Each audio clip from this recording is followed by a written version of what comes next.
Don't mind me, everyone. I was checking my stonks. I was keeping up with the stonk market, making sure my Dogecoin was heading to the moon. I Howard, it's hey girl, hey Leslie, hey, hello Kiko, hello Keith, hello Kelly, hello every. Come on, how's everyone's week? Is everyone millionaires yet from riding that rocket ship on up to the moon? I'm sure no one's lost any money. Everyone's becoming a millionaire on the stonks. It's doing really well.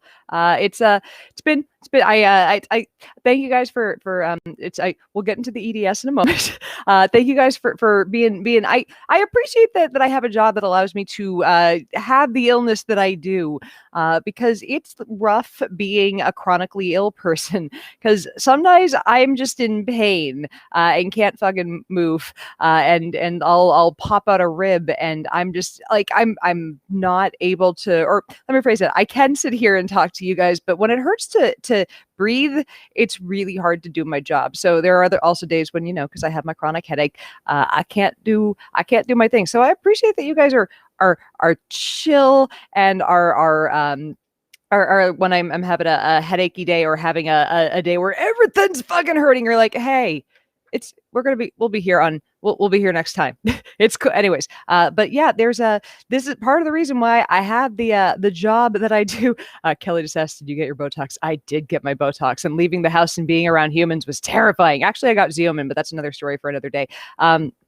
But yeah, it's there are things about being chronically ill that make this job work really, really well for me, and I appreciate y'all for being here, and for not just I appreciate you for appreciating me, for helping me keep this little pirate ship afloat. So, anyways, yeah, that's it's there are having a thing that makes your joints just chronically suck does not make your life any easier. And especially if I've seen a few people comment that they have children, they have family members, or that a couple people who are reading also likewise have EDS.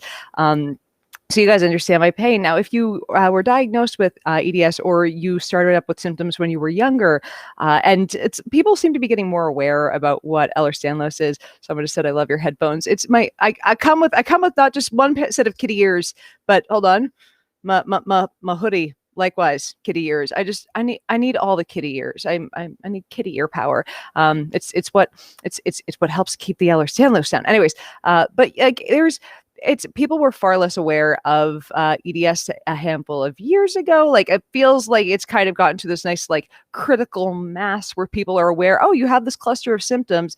You should, your doctor should evaluate you for this. And the thing with Ehlers-Danlos is there's no cure for, Into the Mystic over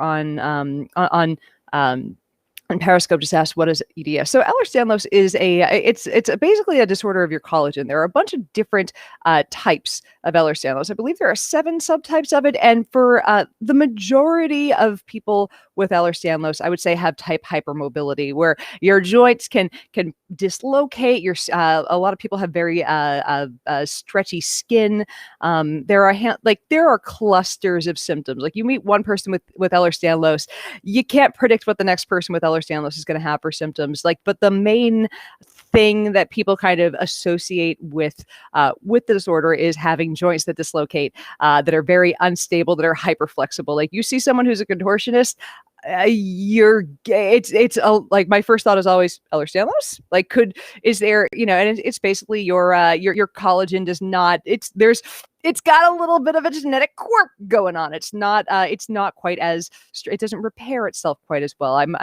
There's probably someone in the audience who's studied this far more than I have, but it's going, that's not quite what it is. But yeah, that's the long and short of it, is that it can cause a great deal, like, because your collagen is everywhere in your body. It can cause a wide variety of health issues. Mento Darmento just asked, can it cause back issues? Yes. When I was younger, like, your doctors evaluate you for scoliosis when you were a kid. I had no scoliosis when I was a kid, and over time I developed scoliosis.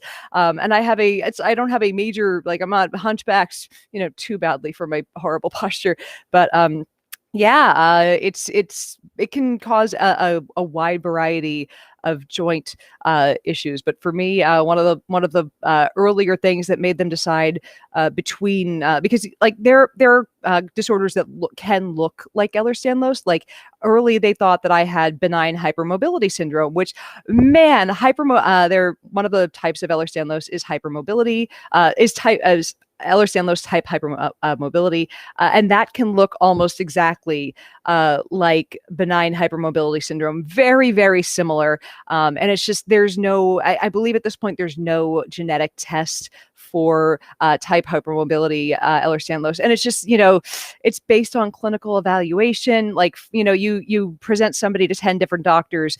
It depends on the doctors what those 10 are going to tell you have, if it's Ehlers-Danlos or EDS. It's just how those, how that patient presents really, and what series of questions they ask. But, the bigger things they do is they ask you to do a series of they're going to ask you to bend your joints in a series of ways, like, hey, can you, when you bend your thumb, is it going to go back and touch your wrist? And indeed it does. Like I have not done a lot of yoga in my life, but without warming up, I can bend over and kiss my kneecaps. I'm not going to do that right now because no, but it's like there's just, I mean, for me, the worst part, I've had 3 shoulder operations on my left shoulder because after they've done operations to tighten up the ligaments in there and repair the ones that have ripped slightly, they keep loosening up, and that's fun. I tore a labrum. It's me and labrums. We don't work so well together.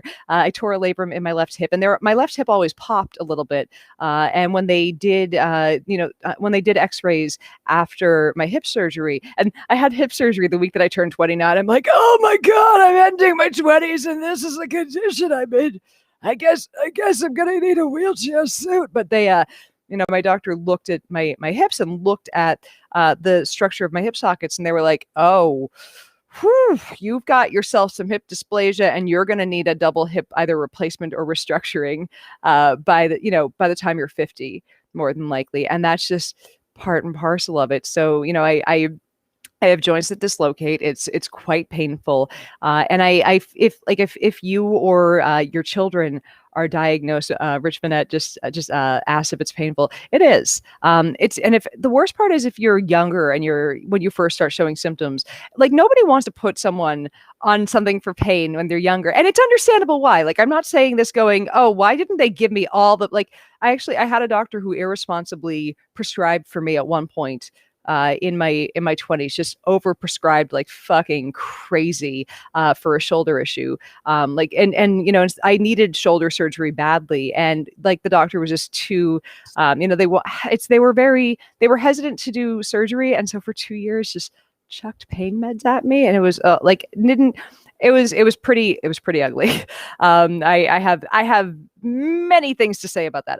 But like here's the thing though, if you're in pain when you're young, everyone automatically looks at you and thinks drug seeking. And there is a trend with people who end up being diagnosed with Ehlers-Danlos because sometimes you can't always see what's going on with these, with these small issues with collagen, with these issues with dislocations that pop out and pop back in. And it's often, it's not uncommon that people seem like they're full of shit when they say all these things hurt all the time. And Rich Wendling just said, I worry about opioids. So yeah, I mean, look, this is one of the reasons why, it is hard to manage pain on a chronic basis. Like I did my master's thesis on prescription opiate abuse trends in the US and the UK. I've been a chronic pain patient who's had to manage my pain with different types of medications. I've been, on opiates sometimes through the course of my adult life. At points for, at one point when I was waiting for shoulder surgery, I was on opiates for 2 years solid. I have not been on, that has not been the case since my early 20s when, like I said, doctor prescribing very irresponsibly. And I think that's a problem, that there's no standard for treatment, that we don't look at people with Ehlers-Danlos and go, this is a thing that causes pain. We need to honor that and figure out a course of pain management for this, because the only thing you can really do for people with Ehlers-Danlos, especially for the things that hurt their joints, is number one, manage the pain, and number two, keep on top of it when damage is incurred and people eventually need surgery. And that's, that, like, there's no way to stop. Like, you can tell people to avoid certain activities that make the pain worse, that possibly exacerbate the damage as it's going, but you can't, like, there's no cure. This is not there's nothing that's gonna stop this shit from happening. So that's the worst part about this, is it's like, it's going. So I really wish that there was some sort of standard model that doctors would all look at this and go, all right, this is a thing that hurts people. We need to honor the fact that this is, that there, if someone is regularly having dislocations and X, Y, and Z happening, there needs to be a standardized amount of treatment that we allow ourselves. But I think starting up in a severe amount of pain when I was in my 20s, it was rough, because I had I don't think that my friends in my 20s I had a phrase. I don't think people think you're supposed to get sick when you're in your 20s. They look at you, especially when you're healthy looking, and they think you're either drug seeking, or you're like, you have to be making it up. There's no way someone who looks healthy could possibly be in this much pain. Or if you're not constantly crying, you couldn't be in this much pain. It's like, no, like, you're not under any obligation to be dying or lying in bed constantly or what. Like, pain looks different if you're in it constantly. And I think that's something you don't understand until you're in constant pain, is that you have to, you have to deal with it. Like, you're in it, and you like, there's no way to deal with it other than just, you're gonna keep fucking coping with it. So when people look at you and you're not just constantly and they're like, this is not how someone in, like, it blows their it kills their assumptions about how somebody in chronic pain is supposed to act. It screws with people's idea about it's like, oh, are you really in that much pain? Could this possibly hurt that badly? And I'm talking about, I'm referring a little bit now to my headaches. At the job that I was at when my headaches first hit, there was a girl that argued with me. She, like, I had somebody push back at me and try to say that my headaches couldn't possibly be that bad, because her mother, when she got migraines, had to be in a dark room and no one could possibly talk to her. I'm like, well, you know what, Karen? It's Karen was just that was her spirit name. I'm sorry. It's a person so lacking in personality. I can't, like, I can't even deign to try to remember. Anyways, it's tried to say that her mother in so much pain, no light, no talk. Anyways, I'm like, some headaches have different causes. I have one that's caused by nerve pain wrapped around my eye. And there's no light sound sensitivity to my headache. It just hurts and feels like I'm being stabbed by a knife that's on fire all the time. All the time. And it doesn't matter if you shine a flashlight in my eye. It doesn't matter if there's loud music playing. When I'm not medicated properly for it, or when it's flared up, which it does sometimes, it just fucking hurts a lot. And people have a hard time wrapping their head around that, because it doesn't jive with what they understand a typical headache to be. Like, I've been in the hospital for, like, this was the first year I had my nutty headaches. HJK sending you hugs too. It was the first year that I had my headaches. I was in a car accident, and I was obviously fine. But like, after you're in a car accident, you go to the fucking hospital. And I was, they were taking my medical history, and I mentioned the headaches, and the nurse, like, would not listen to me when I was like, she was like, oh, I'll just turn down the lights for you. I'm like, I don't need the lights off. She's like, I'll do it as a favor to you. I'm like, this is not a favor to me. I don't need the lights down. This is going to annoy me. I'm going to get, after you turn the lights out, I'm going to get up and turn them back on, because It's Sai Mom has entered the chat. It's so there's Sandra Levy, athlete just asked, you're familiar with spoon theory? Yes, I'll get to that in a quick second. But yeah, there's a, it was really like my 20s, getting sick in my 20s was really, really it was rough. Because people don't I don't think people have a picture in their head of what a sick 20-year-old who's not like, dying looks like a healthy appearing 20-year-old or 20 something who's running marathons and going to work every day, but is also in miserable pain. That it doesn't track with what people expect. So hold on just a quick second. My love and I are reunited. I have been so quick. I know I talk a lot about, I haven't left the house at all. As my patrons know, and as some of you guys know, I have been complaining a lot about my headaches being worse, and I have a couple different, ways that I manage my awful fucking headaches. One of them is indomethacin, a prescription anti-inflammatory that has really, really changed how well my headaches are managed. It's like the headaches are fucking they're managed much better now. But one of the other ways it's managed is with Botox, which is and I didn't like I'll be honest, I got Botox for the first time several years ago when I was in a deep depression. It was very odd. I didn't understand how depression who could make you look at your face in the mirror and not recognize yourself. And I didn't know if it was partially aging or what. But I remember being so I remember having these weird moments where I looked at my face thinking, like, I don't know if it's the sadness that's happening to me that I can't get myself out of. But it was a really rough time. And I remember getting I got Botox partially because it's like, maybe this'll help with whatever dysphoria I'm having about my face changing with age. But after I got it for the fact that I'm vain as shit, and I can't emphasize that enough. Like, don't judge me. I accept it. But when it started kicking in, the other reason I got it was for my jaw, for because I got it. It's like I went to get it for TMJ, and I'm like, well, I'm here, nip my forehead. But here was the surprise. It was like getting anesthetic injected into my face for the headache, and I was like, I've been getting it because of that ever since. I'm like, the look of it, nice.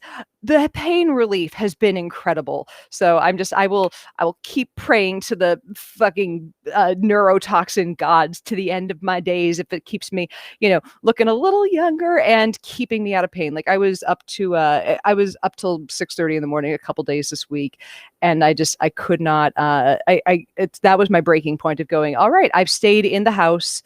I've only left the house since Christmas once, and it was to go to the vaccine trial. My appointment for the vaccine trial. I have been so good, and just after the number of headaches I had, and I'm clearly willing to be in front of people a little bit wrinkly. That's fine. I'm not so vain that I can't be seen with that. But man, the fact that we have these the ability to do that, to do something that to take a bit of neurotoxin and make a headache not a thing has been pretty wonderful. But left the house for that yesterday, and I'm really fucking hoping that nobody was breathing in that room before me who had COVID. But I was amazed at how it's if you're in LA and you need a recommendation for a place that is that is doling out some treatments that is on top of their of their safety protocols, please slide into my DMs. I will let you know. I was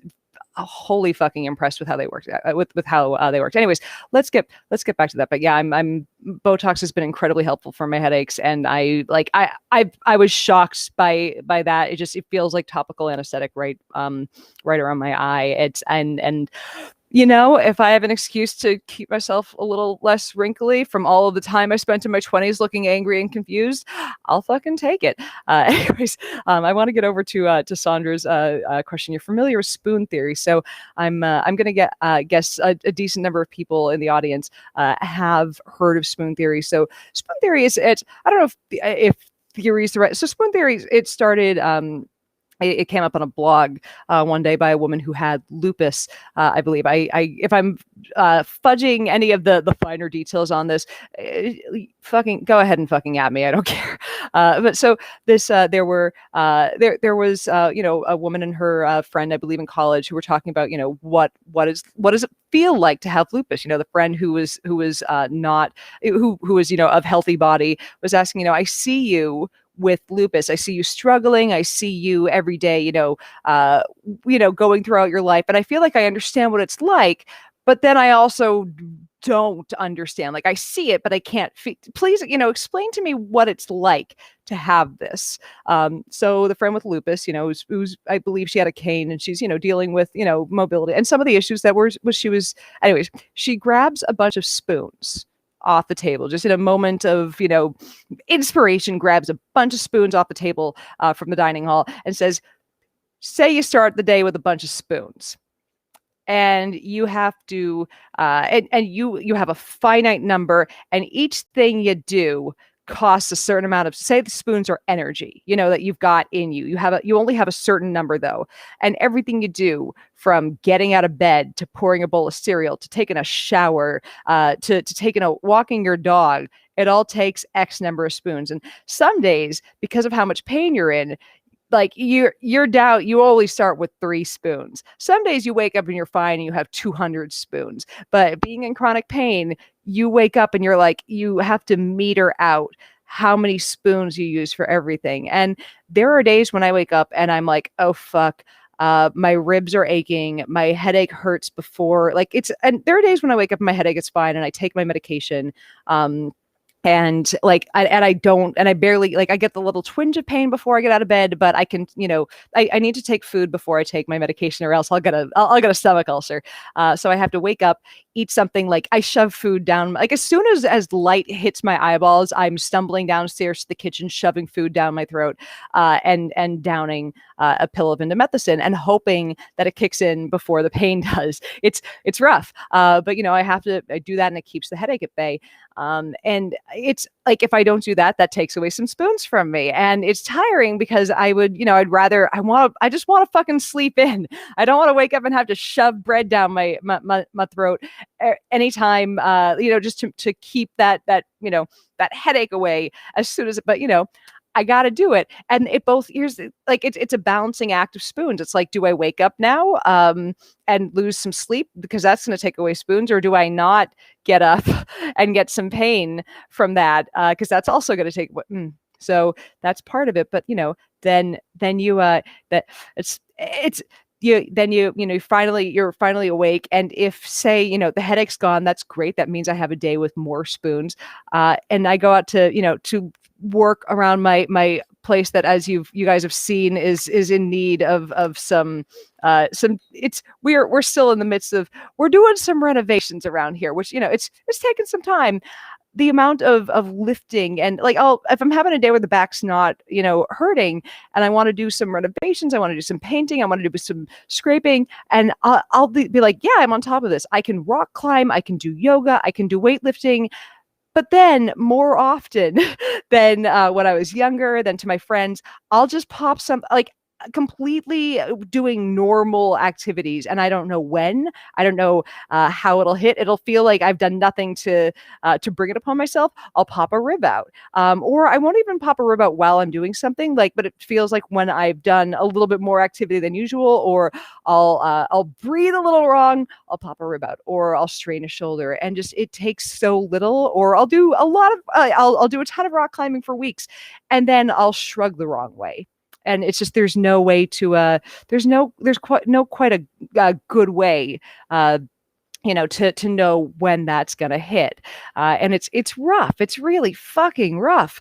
And I don't know. It's different for other people that have Ehlers Danlos syndrome. Like my friend Christine has had. She's had it.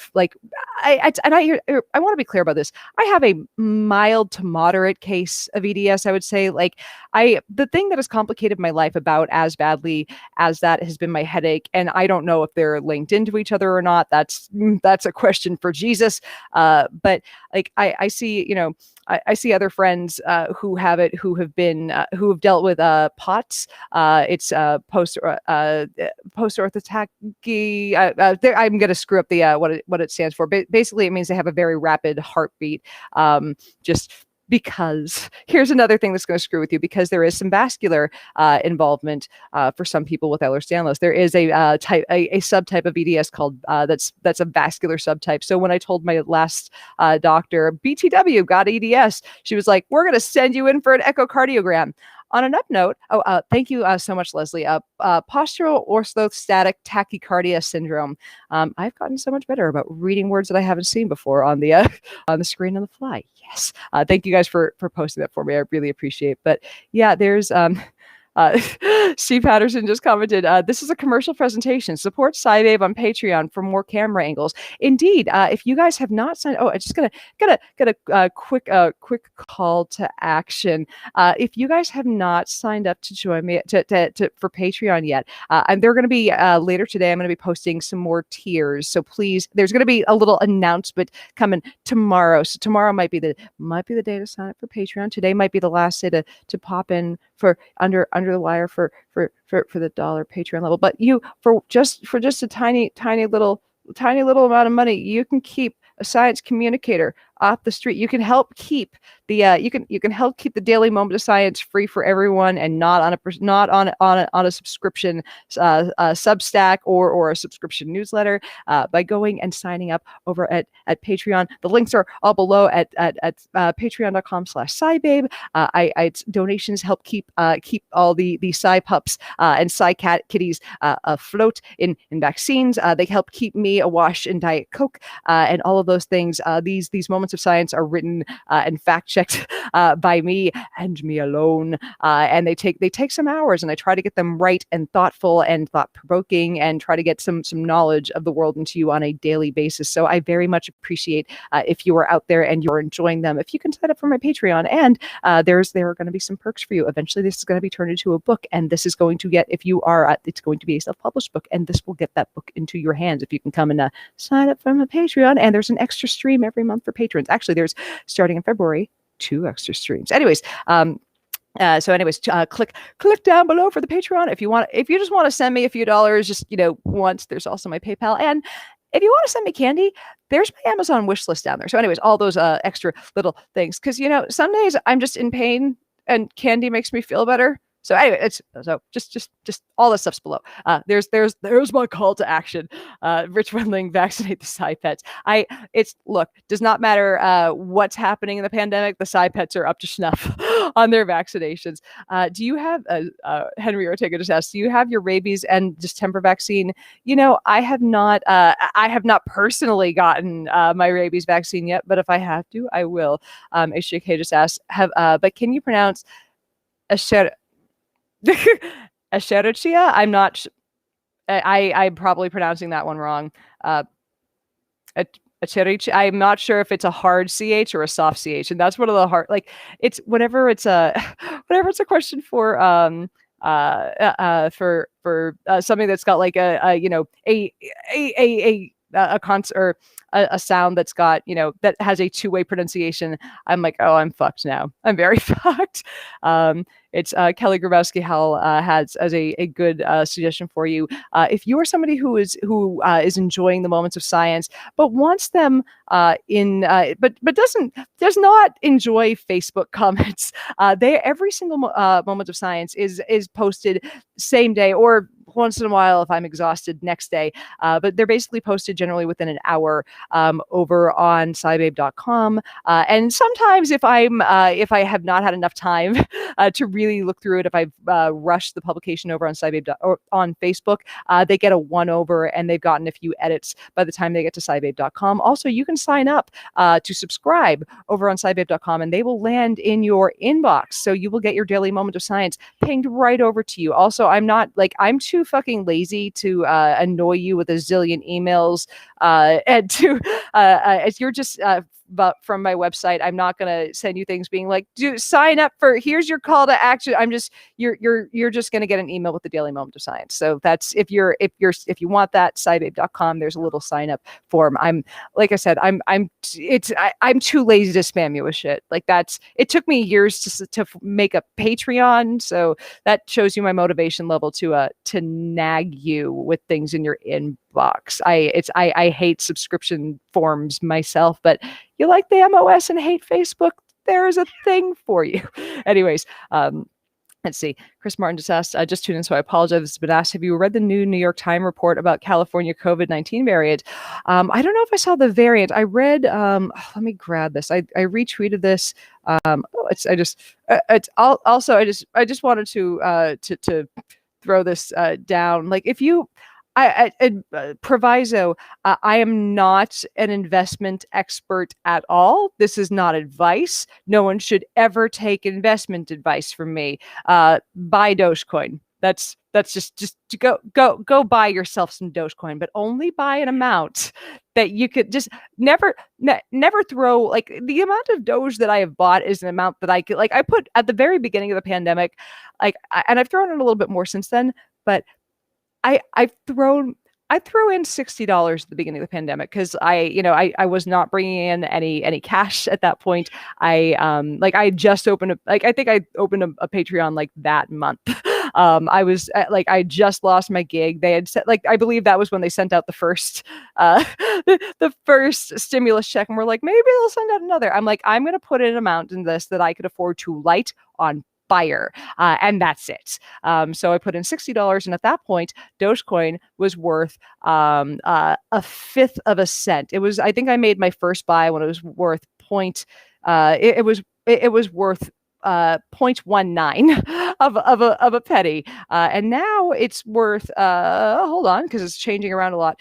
It was worth 8 cents a couple days ago. So, and I mean, people are like, oh, it's crashed again. But if I can, no, look, again, I'm not someone who knows a ton about investing, but look, every time it changes, it's the floor of it goes, like, here's where it was before. The floor for it has gone up. So it's going to keep doing the same thing as Bitcoin. Like, it's going to keep going, like, it'll spike, it's going to drop a little bit, but that floor for it has gone up. So what was $60 is now, like, a few days ago, it was 2,600, which, that was cool. And some people were like, oh, you should have sold. I'm like, no, I shouldn't have, because now it's, quote, only 1,500, and it's going to keep going the fuck up, and it's going to take a little while for it to be worth a lot. I don't know if it'll ever be worth the same kind of money that Bitcoin is, but you know what?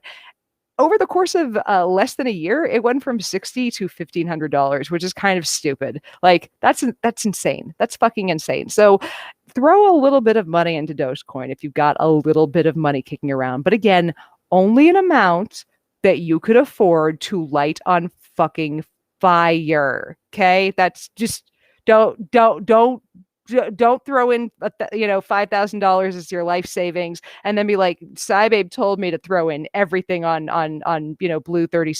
Just don't be dumb with this. Throw a little bit in. It'll make you a little bit of cash. Maybe. Hopefully. It's done okay by me. It's everything. I put in orders for all the other stocks that were being shorted the same, like the day that everything was going up. And holy shit, because Robinhood went nuts on me, because that was all ever people are asking where they could get it. Robinhood that night, I put in my orders like for a couple of them after the market had closed that day. Managed to get in orders on a few of them. And the last one, at the very, I put in orders on what was it? On GameStop and I think AMC, and right as I put them in after market closing, that was when Robinhood's like, oh, you can't buy them on here anymore because, for your protection. So that was fun. HJK just said, you're clearly unfamiliar with how stocks work. I am. I just want to be clear about this. I am not a financial expert at all. I get it. Buy low, sell high. That's all I understand at all. So don't it's that's all. That's why I said don't take advice from me. But this seems to be a thing that'll make you a little cash. Don't put money in it that you can't. Again, I'll say this over and over again. Don't put money in that you can't afford to light on fire. don't put money in that you can't afford to light on fire. Henry Ortega said duck Robin Hood, and I think that might have been an autocorrect to cuck Robin. I mean, fuck Robin Hood. Anyways, but yeah, like if I I've been trying to, if you're looking to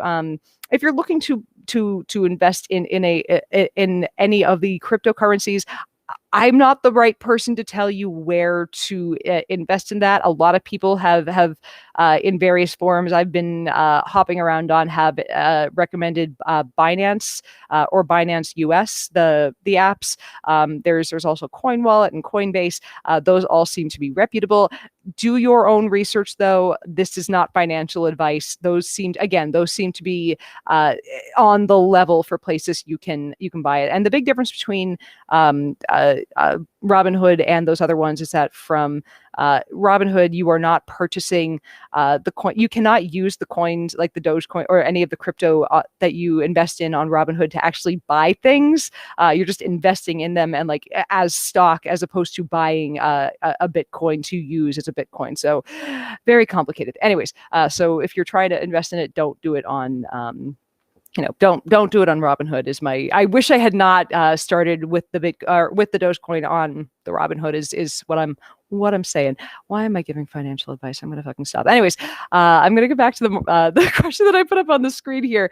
Have you read the New York Times report about the California COVID variant? Let me grab this because I did retweet a thing over yesterday so that I wouldn't lose it. And this is just such a jarring chart that I was horrified by it. Let me see. Oh, there's, hold on a second. Let me grab this. Like, it's part of what was jarring about this is they have, it says I don't know if this is the one you're talking about, but it's, in LA, the virus is pummeling those who can least afford to fall ill. And here is, now the map goes, the lightest shade here is 1 in 35, and it goes to as dark as, and the darkest shade is 1 in 8. Now, it's, if you don't know Los Angeles that well, I'm like, I don't think telling you where the regions are is going to give away my location, but I'm in one of the 1 in 8 locations, or like I'm right on the border between one of the 1 in 8 locations and 1 in 10 locations. So, this is why I've been so firm about not leaving this is why my housemates and I are now wearing masks in common areas. This is why I'm getting all of my food delivered. This is why I have not left the fucking house. It's bad here. Now, I'm not sure. I'm not sure if that's what you were meant about the article on the specific variant, but things being that rough out here is 1 in 8 in my neighborhood. Now, again, there are parties on my block constantly, and it's rough. These kids are gonna these USC students are gonna get us all fucking killed. So I just a few about a week and a half ago, there was definitely an ambulance getting somebody out of here, or out of an apartment down the street from us, with oxygen tanks and all that. So I don't know if it was unrelated, but given that I believe 30 people in our neighborhood now, according to the officially available data, have died from COVID, and many, many thousands have been diagnosed. Like, yeah, there's 30 deaths in my 1.5 square mile neighborhood. Tiny little fucking neighborhood in LA. 30 deaths. Whew, boy. And we have a very young population in this. My light pickup is not I need to put in some curtains back there. It's someone just said, hi Ollie. Oliver, the people want you. Oliver's like, no, I'm bringing the blanket with me. He's for looking like such the terrified cat. He's just such a happy boy. Oliver, do you have thoughts to share with everyone?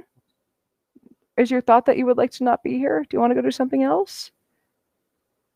He actually seems very calm right now. For a very spazzy kitty. He's just, Oliver, this is your moment. This is your moment to shine, boy. He's like, I want to go.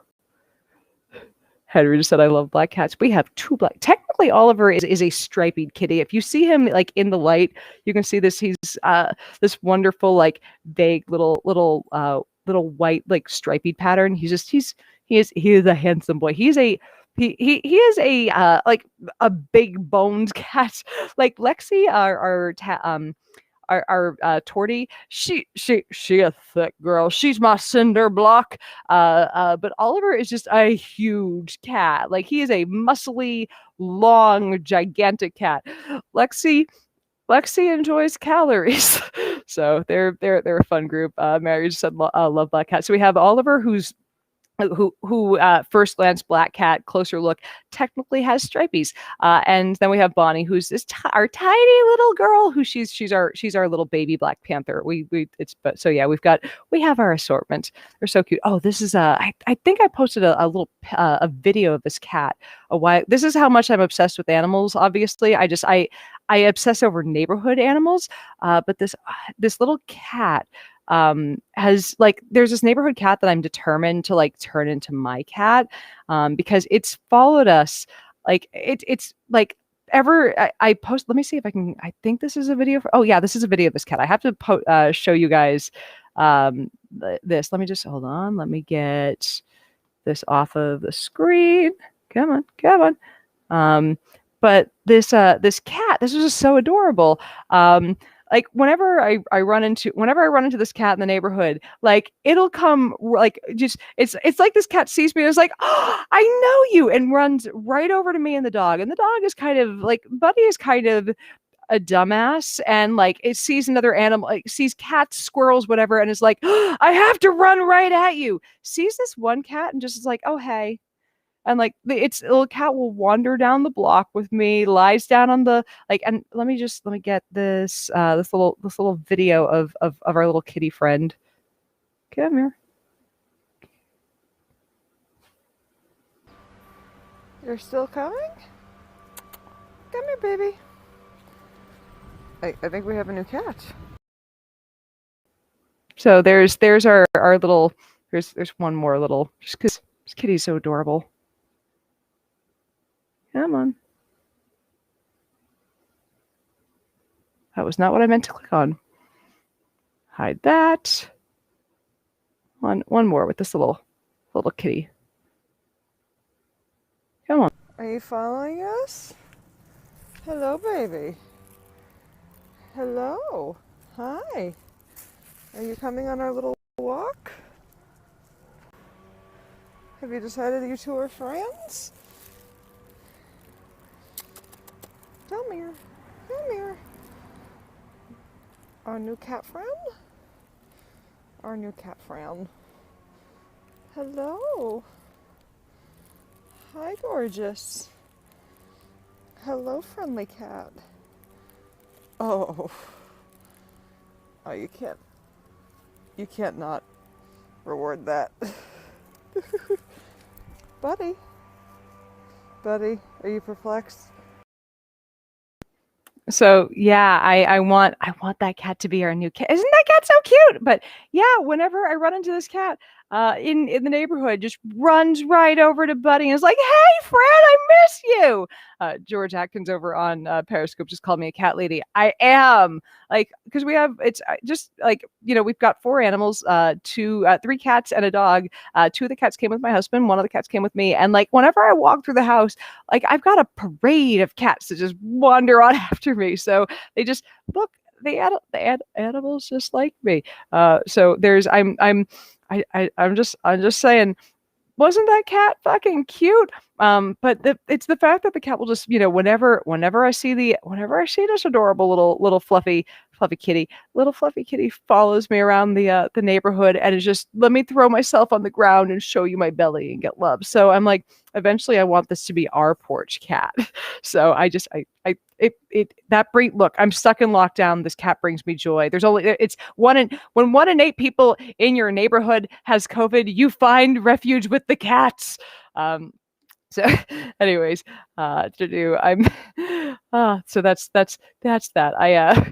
Angela Campbell said, you really need that cat. It totally matches, but yeah, right. Like I see the little ears. They all have those cute little ears. I'm like, maybe that's it. Maybe the cat sees Buddy and is like, oh, it's my people. I think it's I'm completely anthropomorphizing and trying to, put my shit on this cat, which is just completely silly. Anyways, I've gotten far off topic. I've gotten into stunks and kittens and all that good stuff. So let's try to veer it back onto some Ehlers Danlos things and try to chit chat about that a little more. I'm going to be doing the Daily Moment of Science today on Ehlers Danlos because that's when else. It's funny to me that January 31st is Ehlers Danlos day, and we also, for whatever reason, I don't understand why. This is, sorry, my lips are very, very chapped right now. I'm parched. My face is sucking in all the moisture and it's not ending. Anyways, it's interesting that we have Ehlers Danlos Day, January 31st, and then we have Ehlers Danlos Awareness Month, which is May. I'm like, do we need that much awareness? Could we just have a week? Could we decide between the two of those? But fun story. There's a reason why I put in the caption that's the day of the zebra.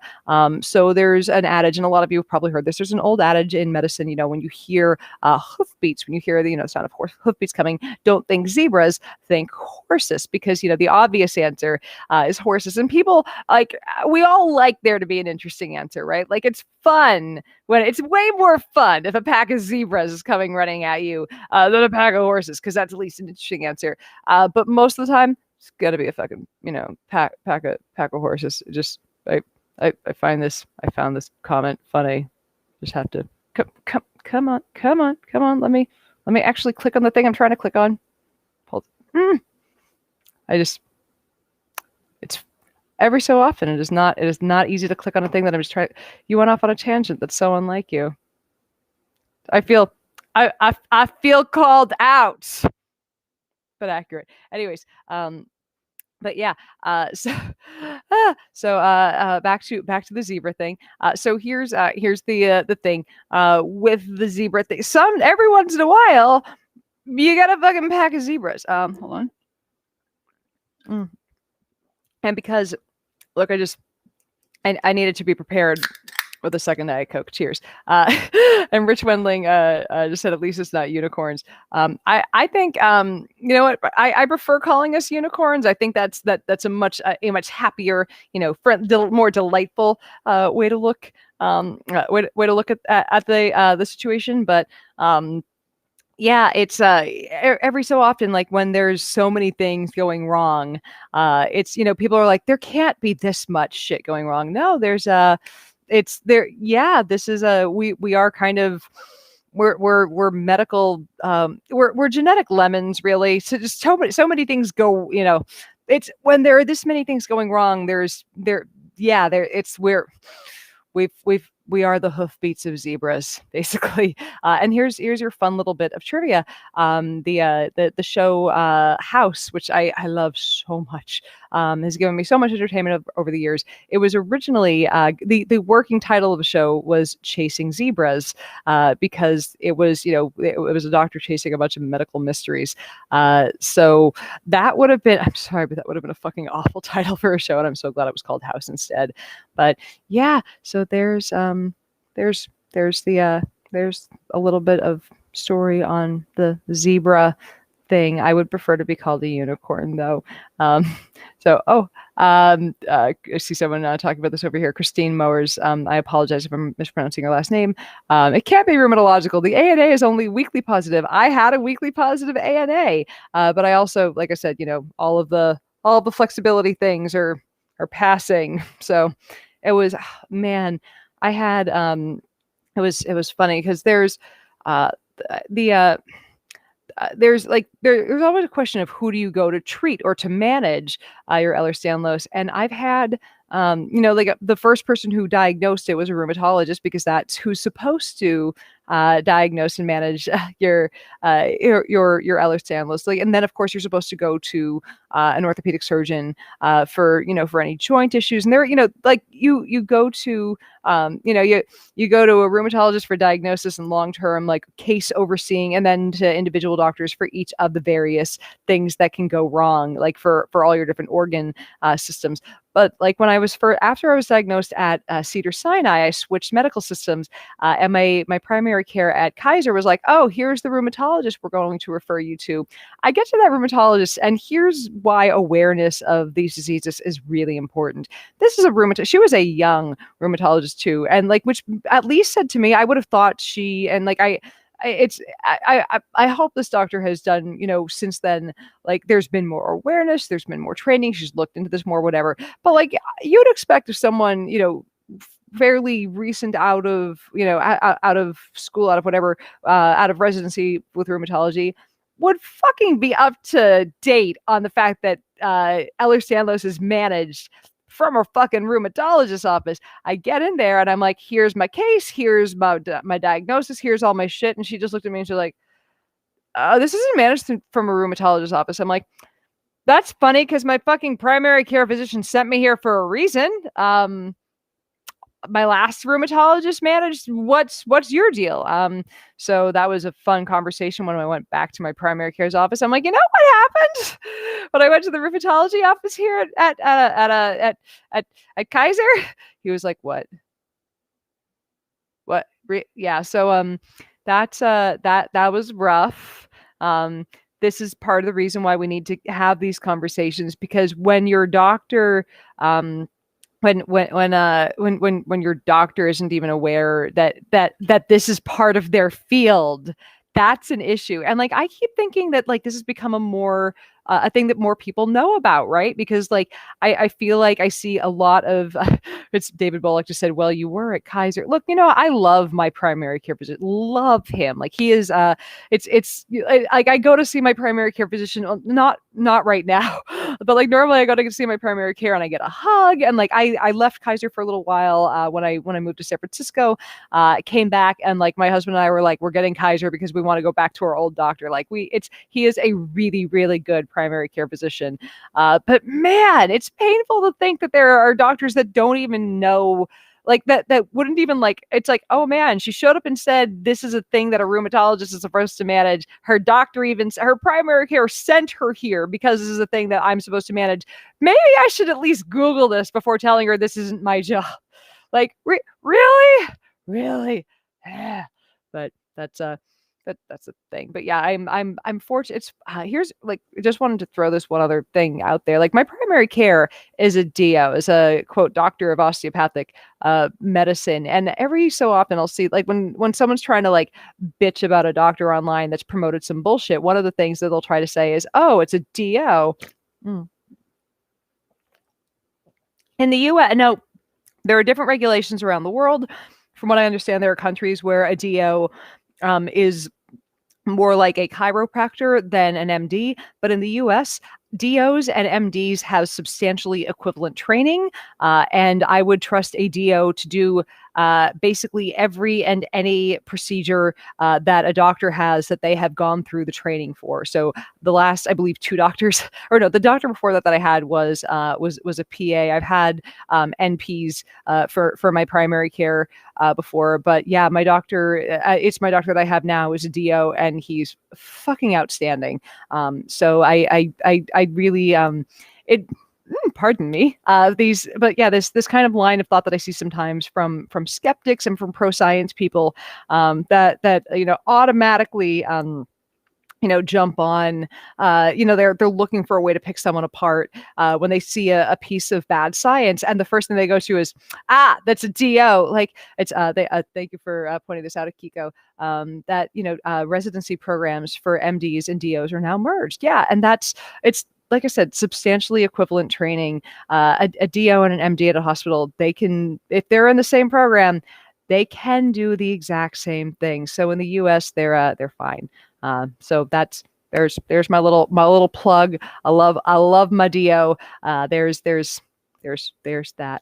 I just want to poke over this. popping this up on the screen. A lot of rheumatologists don't know anything about Ehlers-Danlos in the Dallas area. A lot of the zebras here see an electrocardiologist specialist as a wow. I would not have ever guessed that. As I'm gonna guess that whatchamacallit, I'm gonna guess it's partially because of the cardiac involvement from that, or the vascular involvement from that. But wow, that's given all of the joint involvement and given all of the other organ systems involved. That's kind of that's a little that's worrisome. Jesus, like, and I mean. That makes me wonder how many, like, throughout the US, throughout all the little the little towns and all the different places where people are tucked away, how many people don't have adequate access to medical care or to doctors that understand or have even or have cracked open a textbook going, oh, this is how we manage this disease. So it's a rough one. It took me until I think it was the year that I turned 30. I was 30 when I was finally diagnosed with Ehlers-Danlos, and I had years of medical notes that very clearly pointed to it. Like, oh, look at all of these. Look at the time she sprained her ankles 3 times in one season, and look at all of the it's doctor's notes going, wow, your joints are really hypermobile. This is odd. Like, there's there were things pointing to it, and like because I'd moved, because I'd gone to different doctors, it wasn't a thing that seemed to show up right away. Like if one person looked at one thing from a chart, you wouldn't have seen it, but you looked at the cumulative everything from all my charts and it made perfect sense.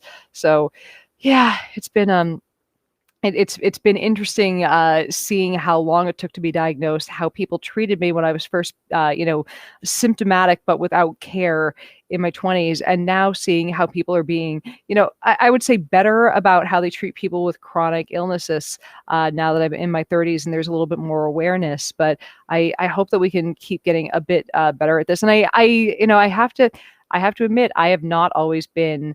Like there are people who are who push as disability activists to make sure that we use kinder language and that we're more inclusive about these things. And I have not always been the best writer when it comes to listening to that. And I think I'm grateful that people have pushed to correct me when I'm not being as I've not been as good on issues as I can with this. So there's, I think there's a wide, there are a lot of things that we can do in trying to make awareness a little bit better and people a little bit more kind about how we manage these things. And, one of it is even making sure that how we talk about these things is nicer. So, I mean, I wrote about thalidomide for one of my daily moments of science a couple weeks ago, and someone was like, hey, the words you used to describe these people's limbs was a little insensitive. I'm like, went back and edited.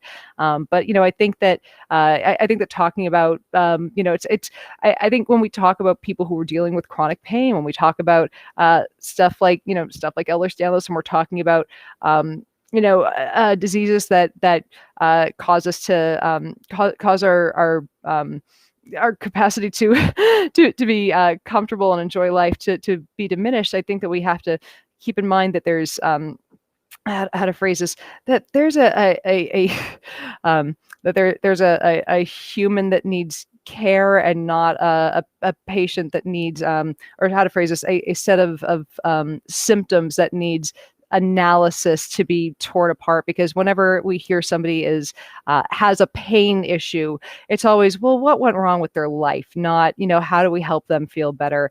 And I think there are things that we need to move away from in medicine. And I think I think honoring patients pain and how they're feeling would go a long way with that. So that's there's just a little side rant. Henry asked, what happened with your crayon friend?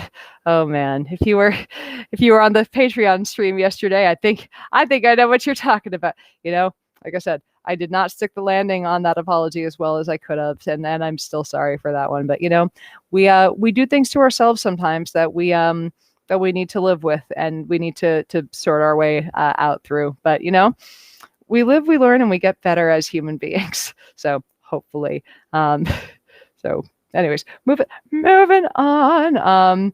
let's see. There's Rob Haddow said there's been a growing movement towards trauma informed care. Yeah, there's it's been interesting watching how much things have changed in terms of how much people know about various conditions that keep you in chronic pain and chronically and keep you. There's been people are much more informed about chronic illnesses now, I think, than when I first got chronically ill. Like I think if people had been as informed as now as they were when I first got sick, my life would have been a lot easier because man, and maybe not.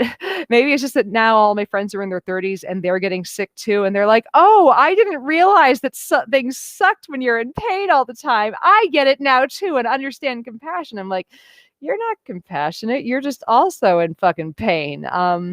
It's compassionate is compassion when you're not suffering. You're empathizing because you're likewise going through this. But I'm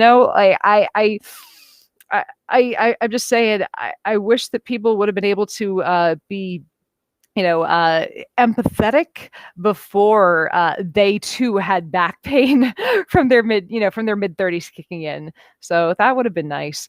But there are a lot of conditions that I'm never going to have in my life that I look at and go, oh my God, that must fucking hurt. I'm sorry you're going through this. Here, have some cheesecake. That's I think that should be the attitude to it, and it should be, are you in pain? What can I do to help make this a little less bad? What can I I hope I can listen to you and see what your experience is, and hopefully we can make the human suffering a little bit less bad on this planet, as opposed to as opposed to like I said, what it's been for a lot of Ehlers Danlos sufferers, which is, are you really that?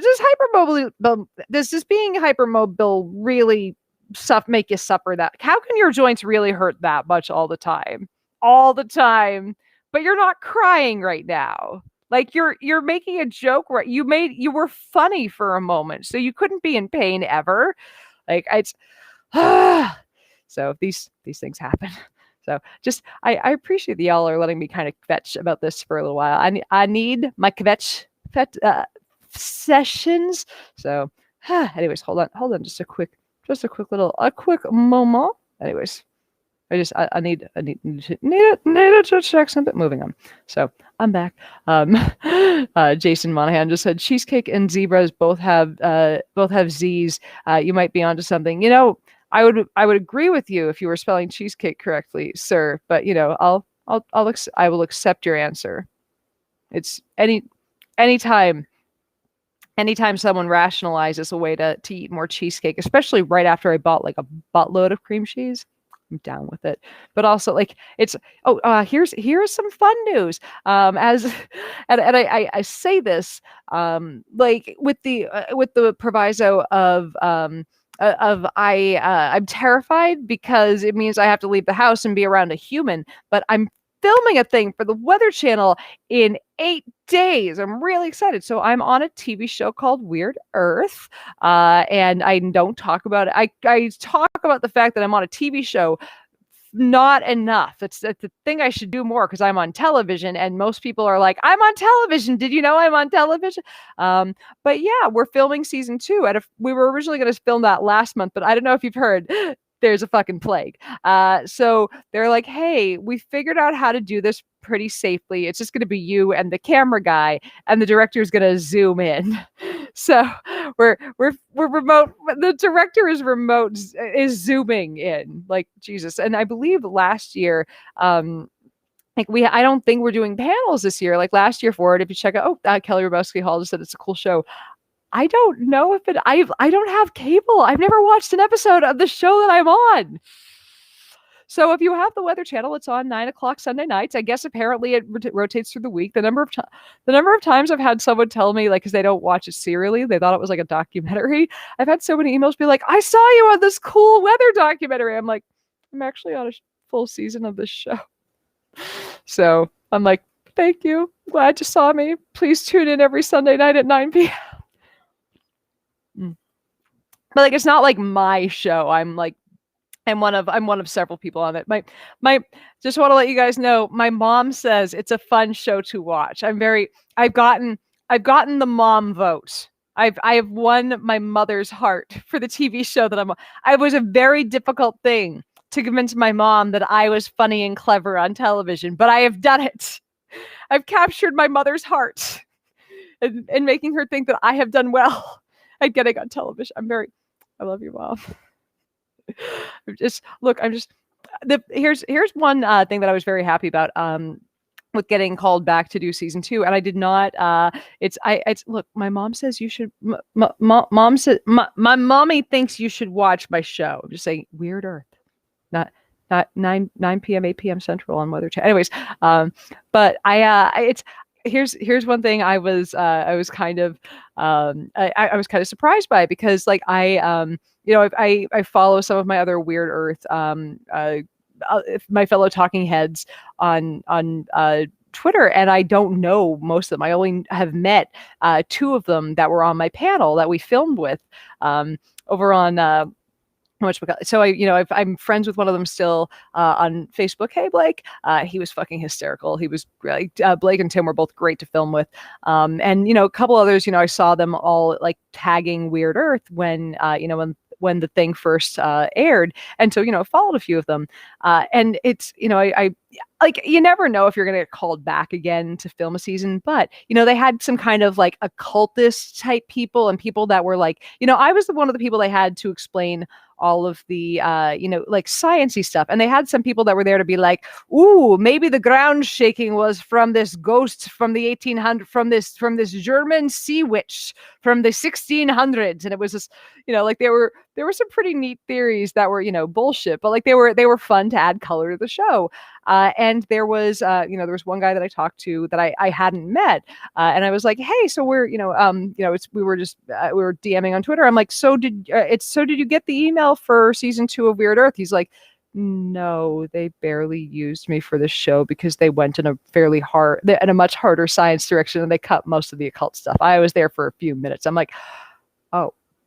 So on an up note, I guess I make for good television because they called me back for season 2 and they did not call everyone back for season 2. So I'm really happy about that. It means that I'm televisionable or so. Yay. Either that or they're like, you have enough followers that you're important.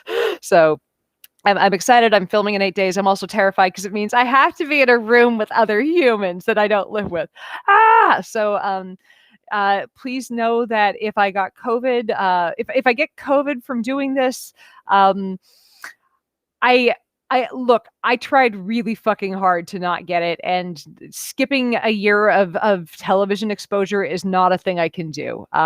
It's not. It's unfortunately fucking not. So if I get COVID from one day of it's literally gonna, I believe it's either, I don't know if it's gonna be 1 day or 2 day of filming. Last year it was 2 days.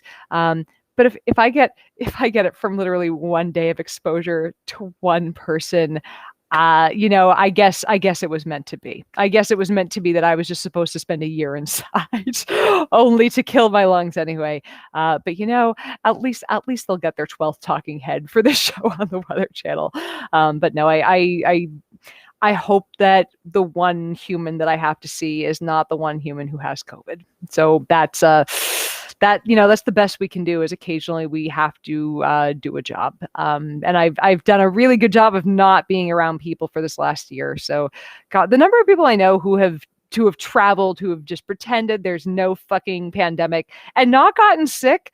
And then the people who have like done everything right, who have barely been around people, who have kept a fucking small bubble, and have like, who have tried really hard and then have still gotten sick. It kills me. Henry Ortega just asked, I thought you had the J&J vaccine. So let's talk J&J for a minute. So I am in the J&J trial.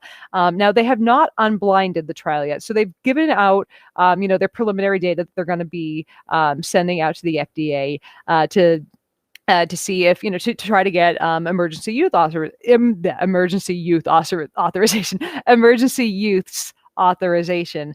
And people are like, oh no, it's not as good as the other vaccine. So let's chat about how good the J&J one is, and why I am so excited about this not as good vaccine. This vaccine is a fucking This is a monument. This is an excellent vaccine. And let me fucking tell you why, ladies and gentlemen.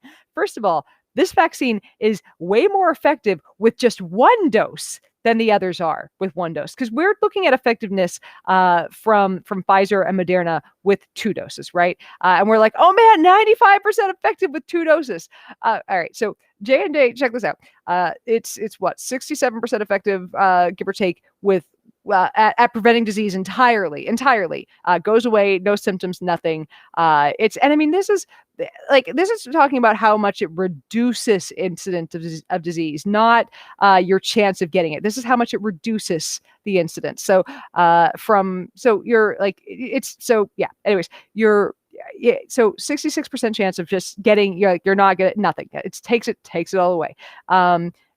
Your chance of getting it reduces your chances of severe, of moderate disease by 85%. Nobody has died who has taken who has been given the J&J vaccine. Basically, this brings you down to, at worst, having a moderate case of COVID. Like, that is the worst they've had from this. I believe they've had there have been a few hospitalizations, but no, it's that has been as bad as someone has gotten from this. So what I would say to you, if you were concerned about this, like I said, hospitalization rate very, very drastically reduced, and fatality rate down to 0 from this. So again, if you're concerned about this, ask yourself if you would rather wait and take your chances with the disease.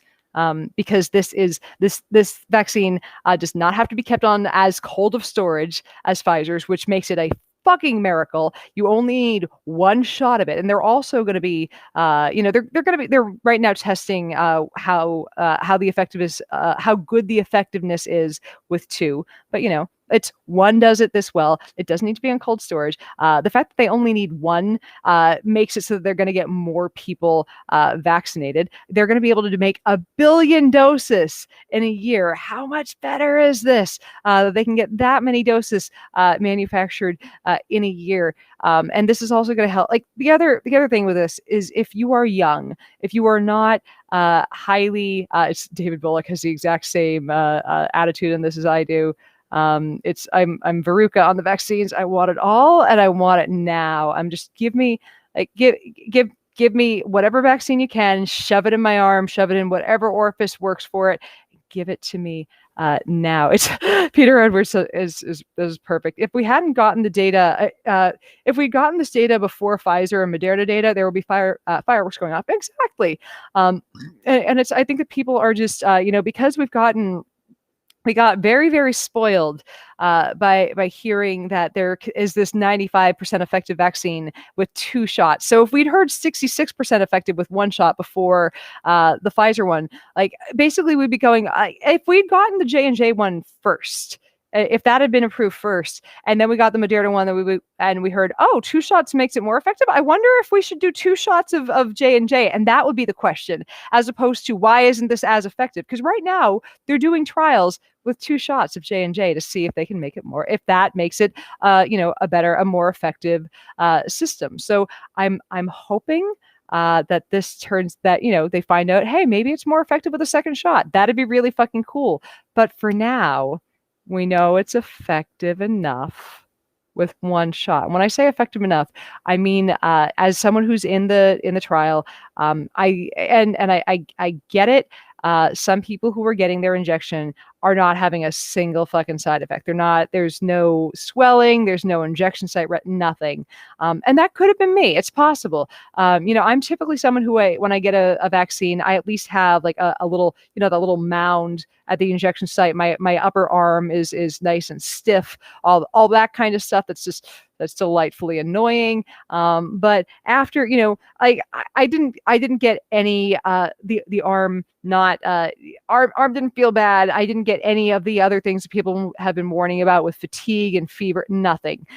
So as much as, as much as I hope that I'm one of those lucky people that got away with no side effects, I have to behave as though I got the placebo, and I just have to hope that they're going to unblind and give us the vaccines soon. Now, I know my roommate who was in the Pfizer study. I think this is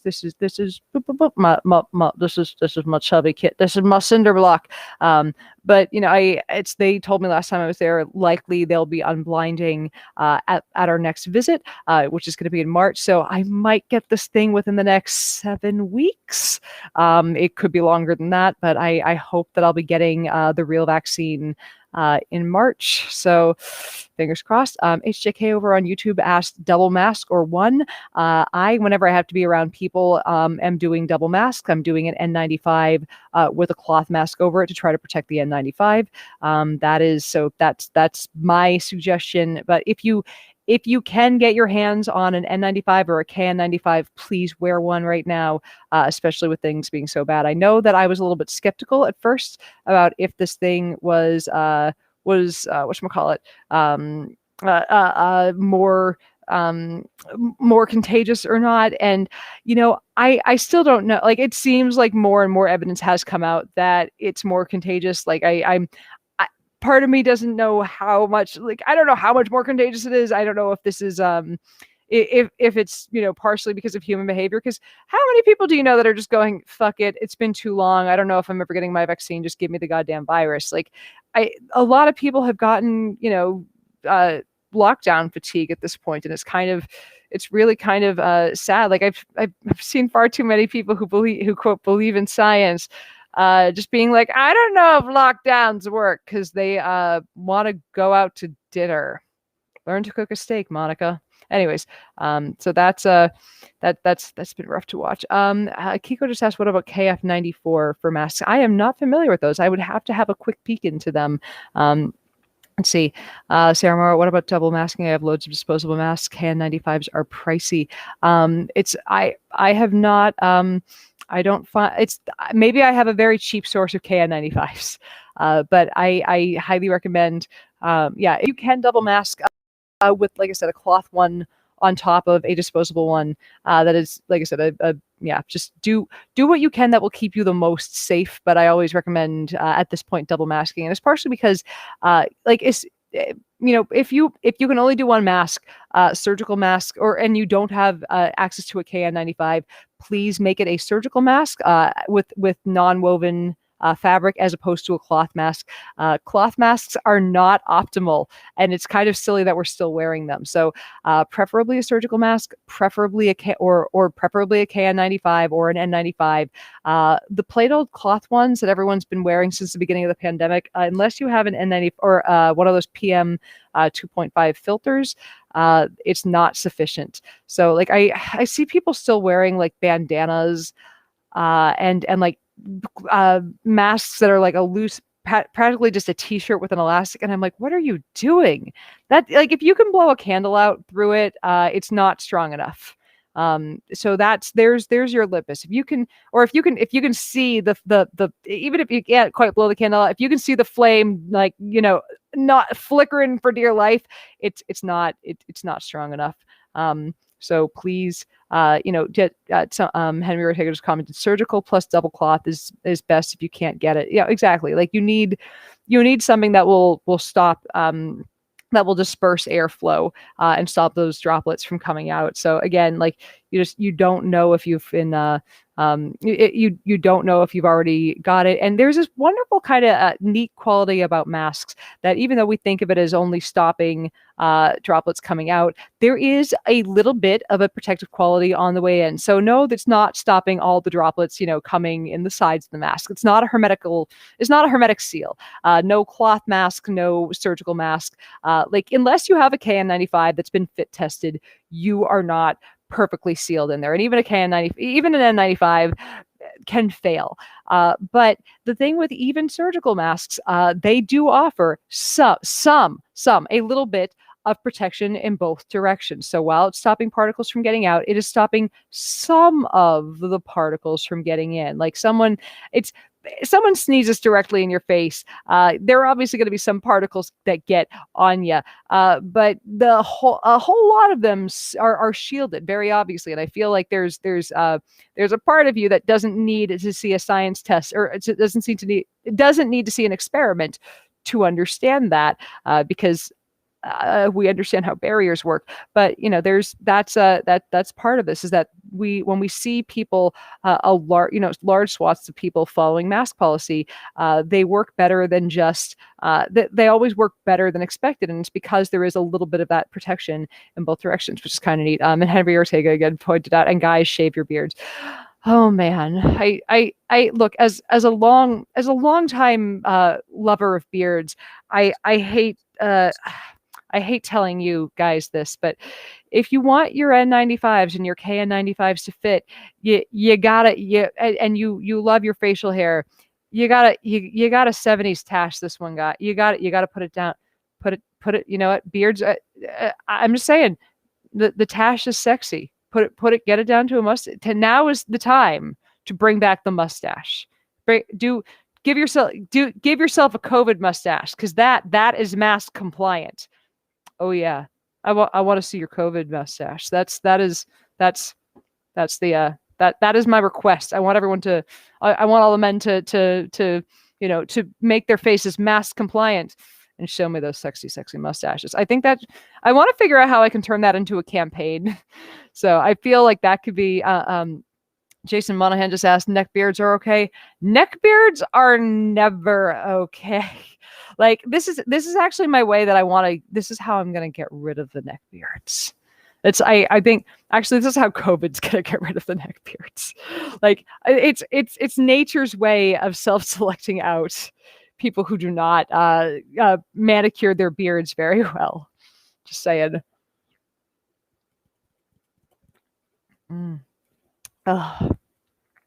The grocery delivery service does not does not deliver Diet Coke, and so this was one of the few times when I'm like, I'm ordering Diet Coke from a different delivery service. It was very nice. It's brought me joy. Tammy Amato, men, I have a mustache. LOL. The hairy person in me honors and recognizes the hairy person in you. It's Patrick SM just commented, you're a nurse. I am not a nurse. I am a chemist who talks about medical stuffs a lot. So anyways, where are we? Oh, it's, my God, it's 1:30. How did that happen so quickly? It's always interesting when somebody tries to use I can never tell if this is supposed to be an insult, but let's address this, because I find this amusing. I don't know if this is supposed to be an insult. Sup, my main transgender lesbian dude. Brohammer. What the, like, I don't know if, like, is I don't know if which of these words is supposed to be the insult here, but number one, none of these words are an insult, but the fact that you think they are is kind of gross. Okay? Because I don't know what went wrong in your childhood that this is how you insult people, by going after their gender identity and their sexuality. But the fact that you thought this was going to hurt me speaks to the sadness, the deep sadness in your life. Because I'm just saying, my brother's transgender, I'm bisexual, and I think that all of these terms are when we use these terms as insults to people, we're just showing what kinds of shitty human beings we are. So, Alien 2025, why? Like, it's, where is it because I just want to know, is it like when people they throw this down for their way that they're going to be dicks, is it just is it the inceldom? Is it that you don't have enough guns to make your penis feel big enough? Like, what is it? I honestly don't understand it, but I just, why is transgender your insult, dude? So I'm observing, dude. Relax as your comeback. Oh, schnookums. That's cute. Where? Hold on a second. We're just gonna. You're not observing. You're going to be kicked off of there. But yeah, I don't After that comment, the only insult there would be, dude, thanks for making us look bad, dude. But yeah, hold on a sec. Give me two quick seconds to kick that person off of my Periscope, because we Periscope is just Periscope is discontinuing and on Mark. That's funny. That's just, I'm amused that that Periscope is going away. One last it's one more thing not to deal with. Here we go. Alien to do block user. There we go. No, we don't. It's, look, I mean, it's like, I still feel bad about advertising a crayon that that people were not happy with with the joke on it, because that was, because it made people, because people were hurt by it, and that's how my heart works, is I don't want to hurt people, and I don't buy the I'm just joking or I'm making observations. It's like, look, if the words you use fucking hurt people, fuck off. No, maybe reconsider the words you're using, but pardon me. But yeah, this I just, why is transgender lesbian an insult here? And also, I'm just saying, if transgender lesbian is an insult, I just want to point out, one Ms. Natalie Wynn is a transgender lesbian, and if that's wrong, I don't want to be right. Anyways, just wanted to. I stand my bread tube queen. Moving on.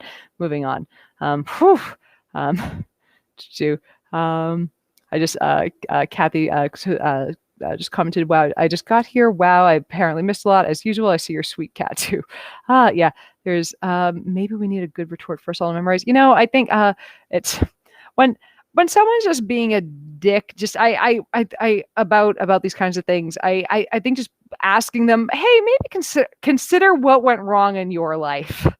Like, I don't know. Just go. Anyways, let's back on topic. We're an hour and a half into this. I'm gonna check off soon. If any of you guys have questions that I haven't gotten to that you really want answered, throw them down now. I'm gonna try to wrap this up in the next 15 minutes or so, because I have a lot of cleaning to do today, and I still have to write a moment of silence for you guys. See, Missy Scarlett Carhart just said, I have Ehlers Danlos Syndrome. I've been the recipient of labor and repair surgery on both shoulders and both rotator cuffs. Oh, girl. I've had many an 3 on my left shoulder and 1 on my left hip. So that's, I feel ya. G-Man over on Periscope said, I still can't work out how you can talk without breathing. Gills. I'm actually breathing out my butthole right now.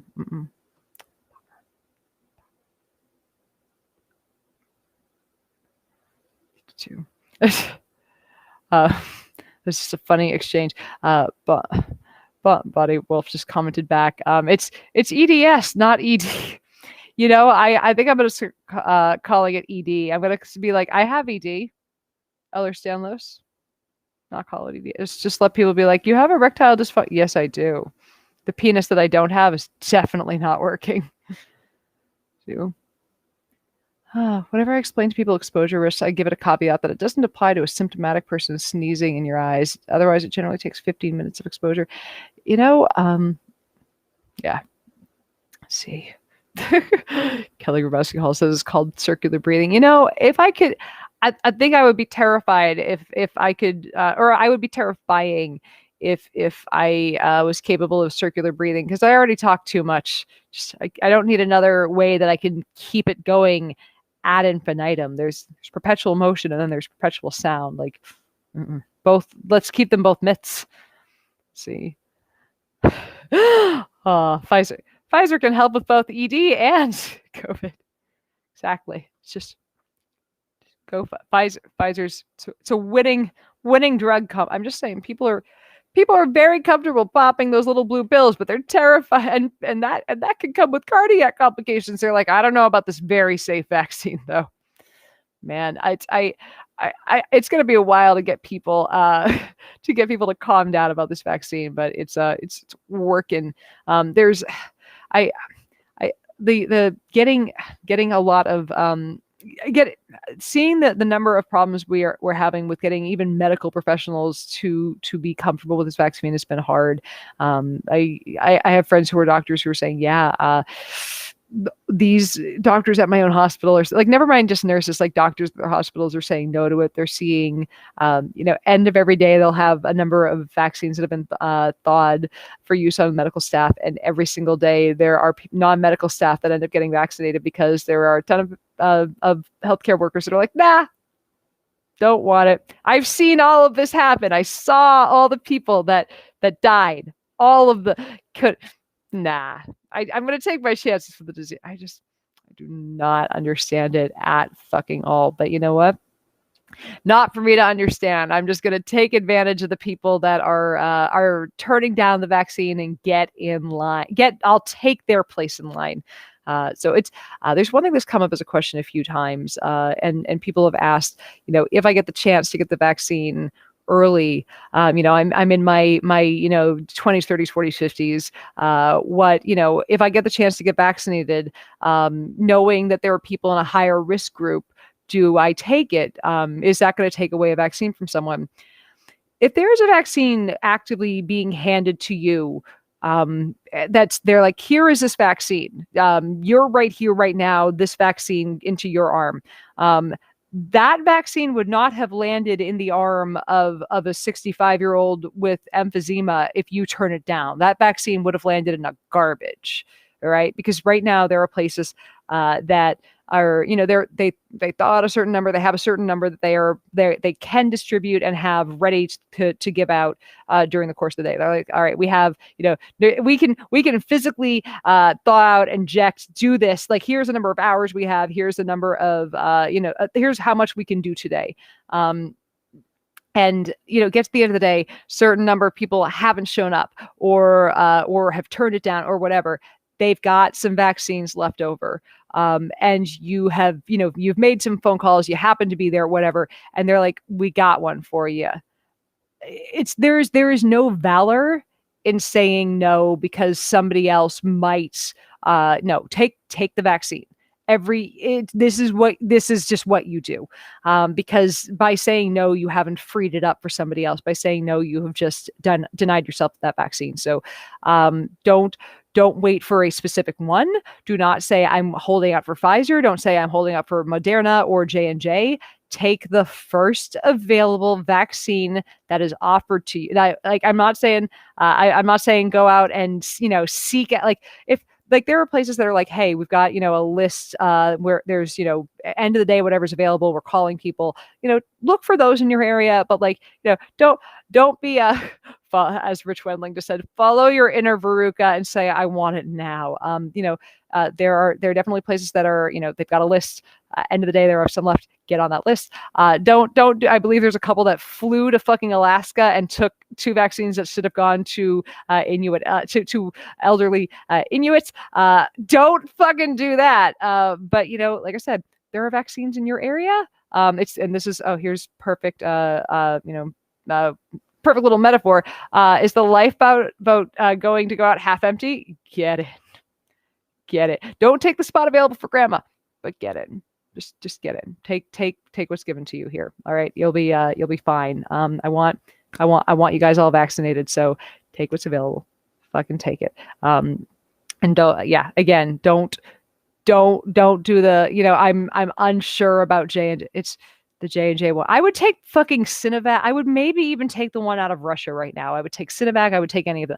Admittedly, I would probably want a different vaccine after Sinovac because it seems to be, Sinovac seems to be safe, but I don't know, but effectiveness and it's because people are, in some cases, from what I understand, their body is responding because Sinovac is an adenovirus vector vaccine, and some people are responding to the adenovirus as opposed to the genetic material from the coronavirus. So, and it's hit or miss from what I understand. So, I want to know a little bit more about that. I apologize if it turned out I'm wrong about my analysis on that one. I will update you, obviously. But I think that we can. I would take it and feel comfortable that it's safe at the very least. I'm not sure about the efficacy, but yeah, get whatever you can. Get them, and I would get any of the current ones that are. I would get any of the current ones that have been approved. I want to clarify as the only semi-recognized queen of the Seychelles, I should probably speak to this. I did not approve the Chinese vaccine, but I believe it is safe for all of the citizens that of course recognize me as queen of the Seychelles, because I'm queen of the Seychelles. I have exactly the same amount of power as every European monarch, which is 0. I also know that Seychelles is in Europe. I'm just pointing out, like, modern monarchs, no power, which is why I feel comfortable claiming to be queen of Seychelles. I'm just over here saying, good job, Seychelles. Keep doing what you're doing. Make sure your people make sure my subjects are vaccinated. I'm very pleased with this. I don't know what I've got myself into. Anyways, so there we go. It is about that time. I'm just gonna wrap it. I can't. There's one thing we have to quickly do to. That wasn't at all weird. Anyways, it's about that time. I gotta do some other parts of life. Kathy just said I have no clue where the Seychelles are. The Seychelles are an archipelago island nation off the right in between. Like if off the eastern shore of Africa / western shore of India, like this little bitty grouping of islands, and it's very popular place for shipping companies to register as, of course, the country where they're based out of for taxation purposes. So, country of about 100,000 people. So I figure I'm already in charge of. I figure you're all my citizens of Cybablandia, and that's 350,000 people. So I've already got plenty of practice running your country. Yeah. Just want to make sure you guys know I'm joking. Like I hope it's I hope it's clear that I'm joking. Melissa just commented, "You licked us. Does it mean we're yours now?" Yes, which means you all have to pay tithing. Over if you click down below. I'm just gonna make one last. There's come on down to my Patreon. If you want to drop a one-time donation at PayPal. If you want to send me candy, all the links are below. Just if you're enjoying the daily moments of science, if you're enjoying these streams, all the knowledge that I'm dropping on you, and you want to keep it free of charge for everyone, if you're able to throw that a monthly donation, if you want to join us for our extra special patron live streams where you guys get all the real dirt that's going on in my life. Oh my God, things get a little deep. And you also get to watch me prank calling your state representatives, because man, it was horrifying to I might have called Mar-a-Lago and panicked when a human picked up this last time, but next time we're calling Mar-a-Lago and talking to someone. It's going to be a good time. But oh man, you can call. Did you know that you can call Mar-a-Lago? You can fucking call the ex-president's house. That's a thing you can do. That's the thing you can do when your ex-president is a reality show star. Anyways, I just wanted to let you know that. Use that knowledge gently. I love you guys. Join my Patreon. It'll be worth it. If you're really enjoying these moments of silence, join. And we're going to be doing it's the second. It's because we normally do one Patreon stream a month where it's just chit chatting, just gabbing. We're going to be doing a second one where it's brainstorming and doing and doing stuff for the daily moment of science. I want all of you to come hang out. I want you in my labs, and I also want you to help keep a science writer alive. Anyways, it's Menta Darmenta said try AOC again. Yeah, we also tried calling AOC just to say, hey, you're doing a good job. Keep up the good work. We love you. So we're doing at least one positive call per month just to say we love you, keep doing well. So we're not just calling people and telling them that they're we might have called Marjorie Taylor Greene and said, this is QAnon, this is the Q, your mission is over. Like, we might have done that. Might have, allegedly. It was we have fun. We have fun here. Anyways, I'm gonna take off now. Q has to go speak to Marjorie. Anyways, I love you guys, and I will see you next week. Bye. Oh, and of course, as always, wear your masks, wash your hands.